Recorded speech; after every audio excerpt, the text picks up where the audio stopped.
Yeah, we're part of a much bigger organisation called PSS, which stands for Person Shape Support. They've been working in Liverpool for over 100 years, and the Wellbeing Centres, the Umbrella Centre, falls under the Promoting Wellbeing Directorate, so we work alongside postnatal depression services and health trainers.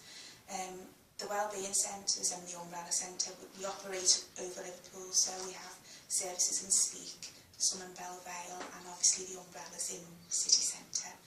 And we provide recovery-focused courses for people who've experienced mental ill health, so things like anxiety groups, lifting mood, mindfulness sessions. We also run creative arts classes, and we have reading groups, art journaling classes, and we also have peer support groups, which is where the women's group comes in.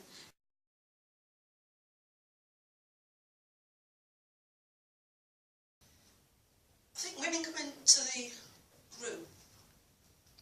It's important for us to have that shared space, and it's got to be a space of confidentiality and a safe place to come.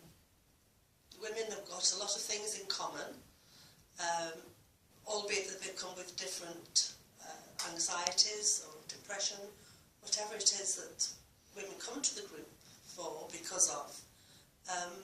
Here there's a space where where we want people to be able to be themselves, to be able to be free to speak about what they want to speak about, and that could be about issues at home, which could involve other people at home, members of the family, where they don't feel that they can speak freely.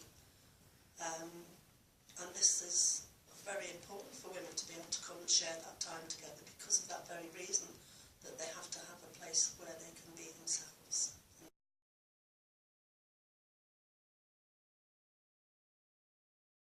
Well, I've called it the dark side because I've had it since I was very young. And then slowly over the years it's sort of got worse, because after I left school, school was a place where you knew where you were, you knew what you were doing.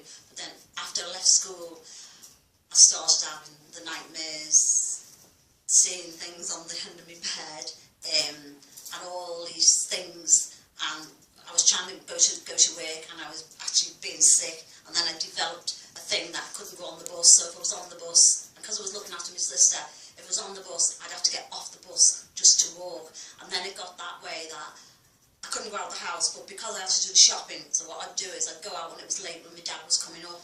But then the fear of staying in the house started to take over, and over, you just ended up in this place that was just totally fearful, totally everything that you were afraid of, sort of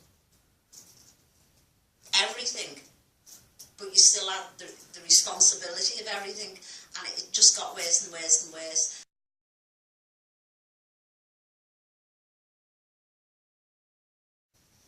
I have mental health on and off since I was 30, and I don't go out at night. I've never married because I couldn't.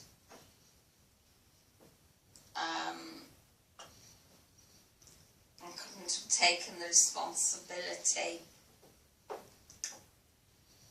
and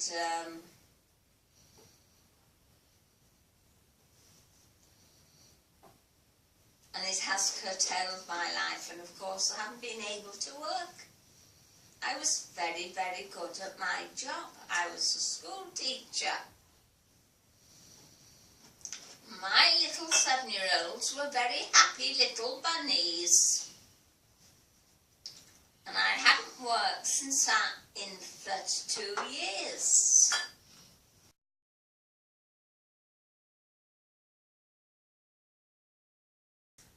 At the moment, I've got a tremendous fear of the dentist, which is stupid. And also I look after someone who, when they have bad episodes, there's actually no one there. There's no one there that I can pick up. There's no one there that her doctors, my doctors, the only thing they did do, and I don't know whether they've stopped it, you can get a voucher and someone will sit with that person. The trouble is, it's only for people who are elderly and aren't well. So really, there's no one trained. Someone could just sit with my sister for an hour while she gets through her thing, and she could talk to them. So, but otherwise, I've got nothing. It's only coming here, the Brolly umbrella.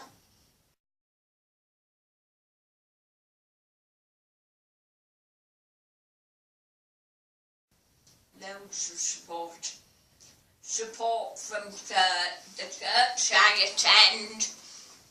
I've just this week put an ad in the church mag to say thank you to all my fellow communicants at St Anne's Church, Egbert, for the help and the support and them being there when I really was at a deep end.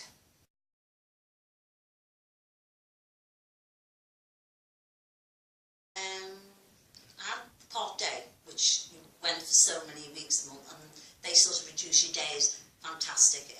I got a job from there. I was going to psychology lady for so many months in Mossley Hill, but as you know, the government cuts everything, and they cut everything. Now the people there really helped me, because I had a breakdown, I had skin cancer, and those people were the ones that really helped me. And then I suppose over the years I started paying for counsellor. I went to Compass, and then I paid for my own counsellor, Peter, who's now travelling the world. But that really helped, just to offload. So now I've got the women's group, so that's the only person that people have come to.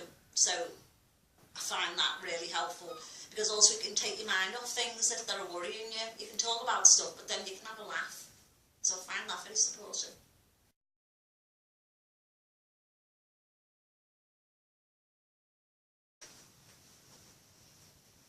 You listen and you learn, and hopefully you can say something which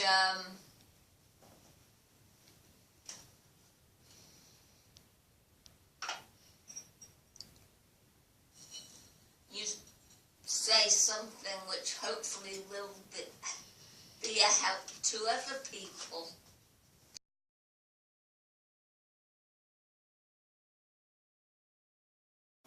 We're all individuals here, of course. We're all women, so we're all individuals, and all with different personalities.